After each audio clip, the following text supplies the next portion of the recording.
Truck Talk, brought to you by eTruckBiz. Hi everyone, Ben Wheel here today reminding you that this episode is not endorsed, sponsored, approved, or otherwise affiliated with FedEx Ground or any company other than eTruckBiz. Today's guest is David Dover, the business contact for Vanipar Trucking in Columbus, Georgia. Welcome, David. Thank you. Thank you for having me. David, tell our listeners a little bit about your background. I started in 91 when it was Roadway Package System, RPS. So I was contractor until 2018, and then I sold and came back as a BC with Vanipar in 2019. I've been doing this for probably 31 years, I think. So I've been through all the changes. So our topic today is Dynamic Route Optimization, or DRO, as it's more commonly called. And you guys have been dealing with it for a little while in the Columbus, Georgia area. Tell me your initial thoughts when you first learned that FedEx Ground was changing from AY to the DRO system. My initial thoughts were, oh my God, it's going to be a mess, because everything I've heard about it was, so negative. And it was just another thing that FedEx was putting on us that was not going to work. That's what I was afraid of, because I know the other system that we were using, where we could go in, the Route Smart, which is part, I guess, DRO is part of, and it was such a very unuser-friendly application, and I just thought it was going to be a nightmare. It didn't turn out to be that way, for at least for me. So what did you do to plan to prepare your team for the change? My contractor, we got in touch with y'all and got on the training through you guys, and we had training through FedEx, and we prepared, we let our team know well in advance, like months in advance, that, this was coming, and it was just part of the new way of doing business, and it was going to be here to stay, where there's nothing we could do about it. So was there something that you said you contacted us, being eTruckBiz, and you also had training from FedEx Ground. What prompted you? What was the catalyst that you thought, I'm going to get eTruckBiz involved? Well, I've been using eTruckBiz as a contractor, I think right shortly after eTruck started. So I was very familiar with the platform. We did use you guys for negotiations at one point, and I just think with the knowledge that you guys have on the way FedEx operates, that it would be beneficial for our team to at least look at you guys helping us to do it. Because basically we didn't have an understanding, and we knew what kind of training we were going to get from FedEx, and I didn't think that was going to be sufficient enough. So all the training that we could get would be beneficial for us. So this was one of the avenues that we looked at, because we already were using eTruckBiz for other stuff. Okay, and you were confident that we could, even though this was new to everybody, we could provide you value as well. So I believe you worked with Bob, is that correct? Yes. Okay. And Bob was very good. Good. Well, I'm sure lots of folks liked him.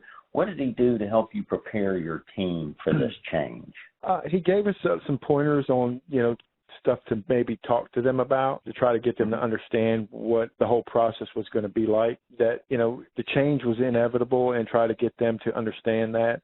Because drivers, their biggest fear is change. And that's what the first thing that he talked to us about was their perception of what was going to happen, to try to get them on board.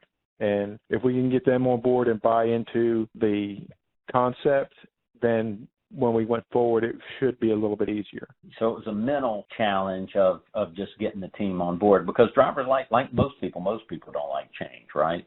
Right. And that was the initial thing that we talked to him about, was that. And it seemed to help with our team. We had a little bit of resistance at first, but we just explained to them that this is the way it is, and it's beneficial for them if they would just give it a chance, that they would benefit from it tremendously with more efficient route and more dense routes. And fortunately, our team has taken it very well. Good. Tell me about that training. How long did the training last? We did it twice a week for 3 weeks, and and then we also had the FedEx training also. And when we did the training with Bob, we also had our FedEx trainer.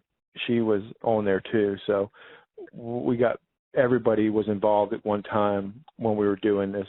we got input from both eTruckBiz and the FedEx representative also at the same time. So got kind of two different perspectives on how DRO should work, because FedEx thinks one way and eTruck thinks another way. And that was very helpful and very insightful to see the differences of what they want and what eTruck wants us, the way that we should do it. Right. And so what is, when you say we have different approaches or different goals, so what was your impression of the FedEx Ground trainer? The FedEx Ground trainer, her goal was for us to anchor every area, every work area. And because I wouldn't put anchors in every area. I would do a few anchors, and then I would let DRO, which is what Bob was trying to explain to us, let the program do the work, because that's what it's designed to do. It's supposed to be a dynamic route. It's not a static route anymore. And, I would get messages that,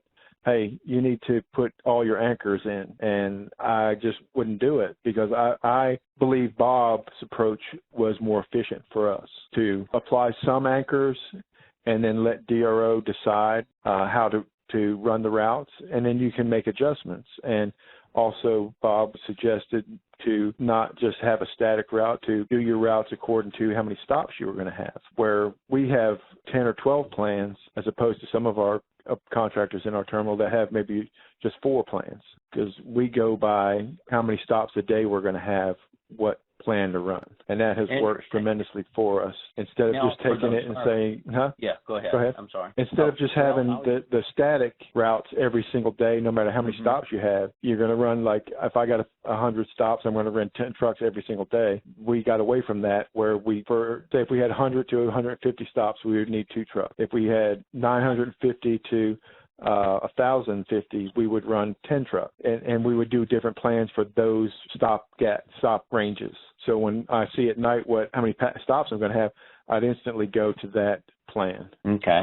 So talk about, so for people who might be listening to this that are kind of unfamiliar with the static and the dynamic, you mentioned the difference. What's a real simple definition of a static plan as opposed to a dynamic plan? What's the major difference in those two? The static plan is the way that we've been running routes from the beginning. You give a guy a work area, and he runs the same area every single day, and it does not change. Dynamic one is where the driver is going to get probably the majority of his work area, but he may get some parts of other work areas that we don't call them work areas anymore. Our team, they have a geographic area. You have our whole team is one geographic area, and you're going to get parts of that area every day. And you may get different parts every day, just depending on how DRO wants to optimize the route. So it's not running the same thing every single day is the dynamic route, and the static is you're running the same route every single day. And so putting this all together, kind of about change and drivers and what you said that people are used to, obviously it's no secret that there's been a lot of dissatisfaction and a lot of uproar over this change, and people, other contractors not being happy with it. So you're saying it's because they've wanted to run their businesses, their areas, their work areas the same way as in the past, and they're kind of fighting the dynamic, the mindset. Is that what you're telling me? Yes. I mean, I've talked to contractors in our station that they're using DRO, just they're using it as a static route system. So they've got assigned anchors for every work area that they have, and they don't change. Wow. And okay. that's to satisfy the drivers. And when you do that, you're not setting yourself up for growth, because with the dynamic routing, just depending on how many stops I'm getting, I can change on the fly. I got 100 more stops today than I did yesterday. Boom, I put in another route, another plan, instead of having one plan and we're going to run it no matter what. It's easier now, I guess, in some way. When I say easier, tell listeners how maybe it's easier if you allow DRO to adjust the route. Well, it's easier because you have control. You have control over how many trucks you're going to run. You're going to control the mileage that each driver is going to run, because DRO is I put a few anchors in, and DRO will decide whether if I run it full fleet or timed, however I wanted to run it. But if it seems to be a bit out of whack, where one driver's got too many miles, I can add anchors and pull it down. So one driver's not getting too much because of the amount of stop. He may have less stops, but he's driving a lot more miles. And it's not as efficient if I can pull him in and give him more dense area by just adding an anchor. I mean, we've even went as far as trying to run it to just see what it does without any anchors, just to see what DRO would do. And it works fine. It just assigns your trucks randomly. You want to assign an anchor to assign your truck to that area, that geographic area, and then you let DRO decide what that person should get. And it's minimal work at night once you set up your route plans according to your stop, how many stops you have, and then it's just tweaking it every night. Speaking of working at night, how much time are you spending at night now with DRO compared to, I'm guessing you spent a lot of time working with vision coordinators in the terminals, right, in your time? Right. So how does that compare? Well, with working with the vision coordinators, you would tell the vision coordinators what you want done.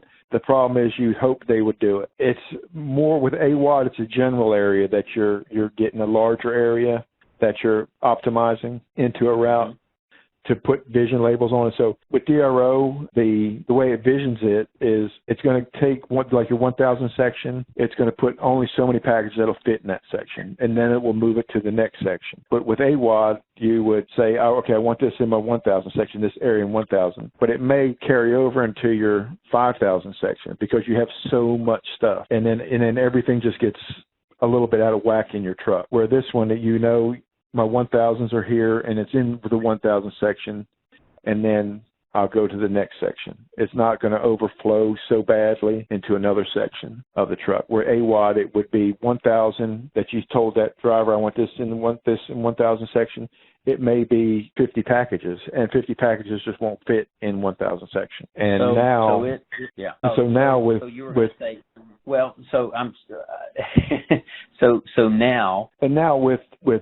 the DRO, when I let it optimize it, it does it, and it's in the sections that it wants. My drivers don't get to pick the section that the stuff starts in, but they're not having to look through 50 packages in the 1,000 section now, where they're looking through 20. So it's easier for them to find a package using the vision label than to look through 50 packages. Now they've got a smaller amount to look through. So it makes it a little bit more efficient for them and quicker for them. And what has been the result of that?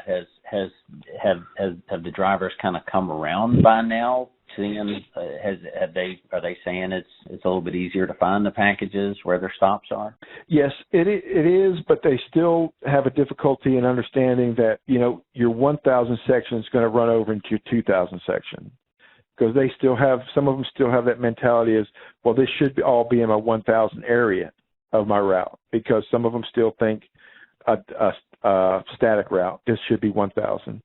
So if they're doing the 1,000s, then it may put a 2,000 package, a 2,000 section in there because it wouldn't fit in the 1,000 section. And they're slowly understanding that part of it, that it's trying to limit them on how many packages they have to look at each stop.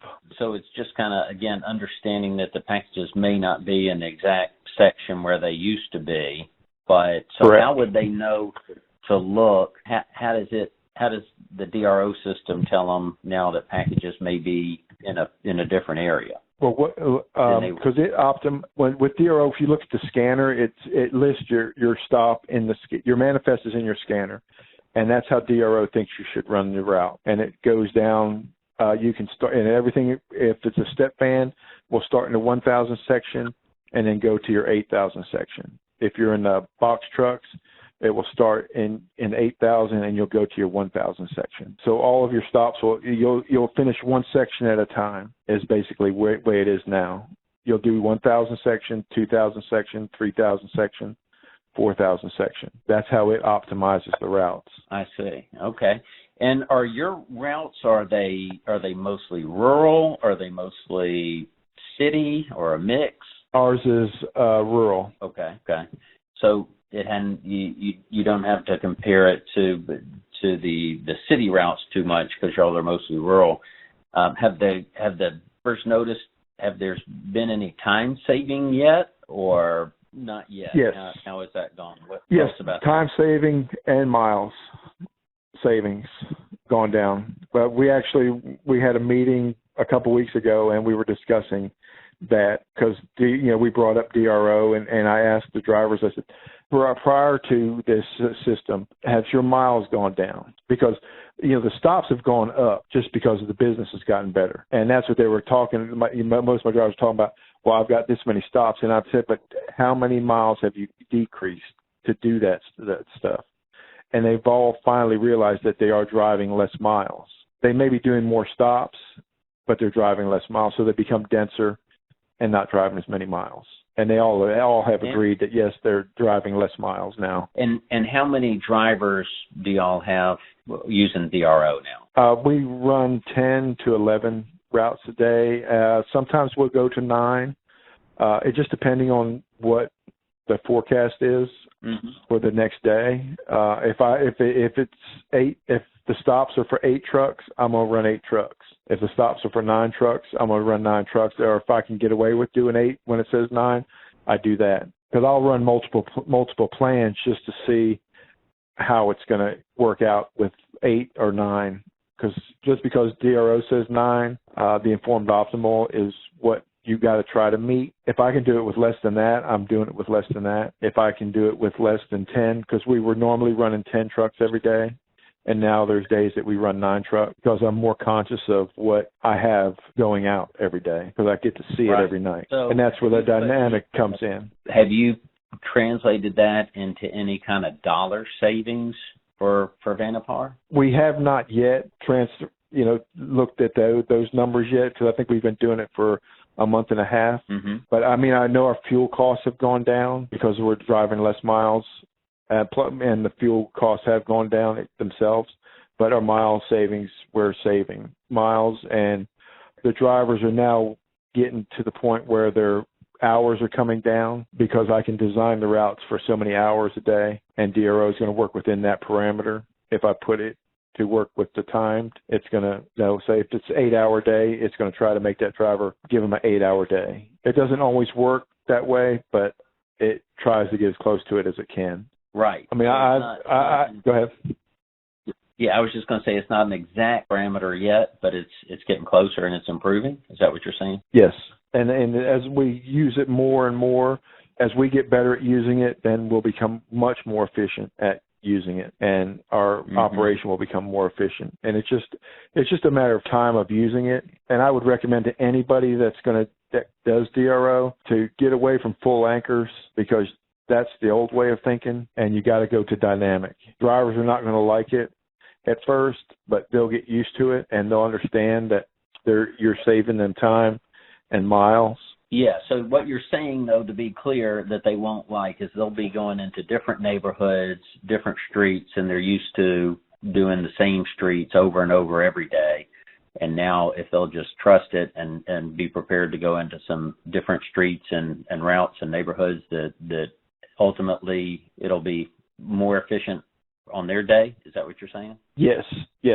Okay. And one thing I would also say is that what you see on DRO when you get off of it at night, because you still have that hour gap, that FedEx is still adding stops.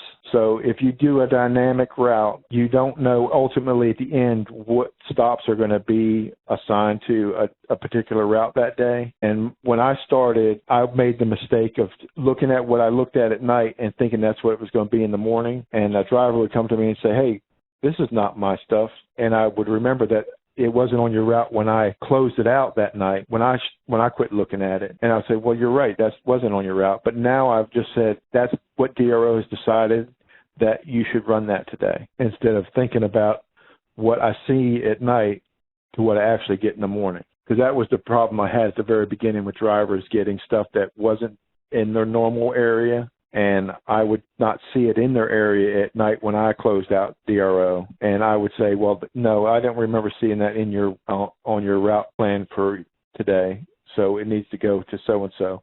And now I just tell them what you get is what DRO decided you should get. and they have finally decided that's the way it is now. So I don't get anything in the morning. I don't have any of that. This is not mine. It's supposed to go to so and so. Now my drivers come in, they get in their trucks, they go through their trucks, and then they leave. That sounds pretty ideal. And they know that the truck is loaded so that they'll have, let's say, 7 or 8 hours, as opposed to worrying about what streets they're on, right? Right. Because they know that every day their route is going to be different. They're going to get parts of an area that they may never have done before, or they may get the same thing. They may get the same thing today as they get tomorrow. It just depends on what stops that we have and how DRO decides to do it.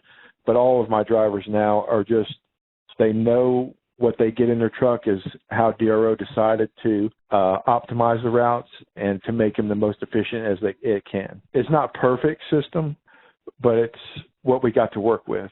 And that's what, the drivers have to understand, and as well as the managers, that it's not perfect, but it's what we have to work with, and we have to work with it as best we can. Right, because FedEx isn't going back to the AWOD vision system. This is the system, and like you said, it's not perfect, but it's what we've got, and if they'll trust it, then they'll right. know that they won't have more than they can handle. The system is designed to put all the packages in something that'll give them a full day's work, but they won't be overworked. And it evens, and if I run a full fleet, it evens out everything. So one driver's not going to be overwhelmed, and one driver's not going to have so much. So everybody's kind of, the stops are kind of even. So everybody's going to have a pretty even day. Nobody's going to get off 3 hours earlier than somebody else. It makes sure that everybody's going to they're going to be productive. Let's put it that way. Well, that sounds like a good objective. That sounds like if the system can accomplish that, then that's a win right there. And I mean, that's what talking to Bob is really, he wanted me to trust in the system and let it do what it does instead of fighting the system. And one thing that I bought into very early, because being with FedEx for so many years and seeing all the changes that have come, you just got to take them in stride. Bob was very good, and Bob was very knowledgeable about how DRO worked and how it should work, and to give me the tools to let it do its job instead of me trying to do the job. Well, I think we would all like that, a computer that could take off some of the hard work for us and let us do some of the other stuff. That seems pretty appealing. Right. And it's not the greatest system in the world, but it is better than I thought it was going to be. It's less problems than I thought there was going to be, because initially you heard all the horror stories about DRO. And I was just so afraid of even trying to get into it. But it's not a bad platform. I think it's better than AWOD because I have control, where FedEx doesn't have the control anymore. I can set the destiny for our company. If I want to make it more efficient, I can do it every single day. And that's what it's about. And with all the e-commerce that's going on, that's the direction that these packages are going, that FedEx is seeing the business going. There's a lot of volume swings, and people have definitely heard the horror stories. Those are out there. So it's refreshing to hear someone say it'll work if you just let it work. Thank you. Thank you for your perspective. Well, you're welcome. And I think others will find this helpful. Yes. I mean, I hope so. You got to have an open mind, and you've got to let it do what it's designed to do and not fight it, and get rid of that thought of static routes, because those are things of the past and they're never going to come back. And the business, if you think static routes, your business will not grow and you won't be efficient. Well, that is sage advice from a guy who's been around this for 31 years, right? Yes. It's been a 31 years with FedEx as you got your ups and downs, but you got to go with the flow, because, they're driving the bus and we're riding. That's one way to look at it. That's right. Or driving the truck. Yes. That's case. But yeah, with the e-commerce rates the way they are, you've got to brought that up about the e-commerce rates, and it's just, you can only cut so much in so many areas, and your route efficiency is one thing that you really can control. If you can get efficient on your routes, you can save money, because it's coming down to where it's going to be very close margins. And you've got to do what you got to do to be efficient and make money, and FedEx expects you to be that way. That is the truth. That is what we preach every day here. Is they expect efficiency, and you got to figure it out and make sure that your operation is efficient. It's now more important than ever. Exactly. Well, thank you, David, for your time today. We appreciate this. I think the folks who will listen to this and take your advice seriously will benefit greatly. And perhaps we can have you on another edition about another topic. You've been great to talk to today, very helpful, very informative, and thank you very much. Good luck to you and Vish going forward. Well, thank you. Thanks for having me.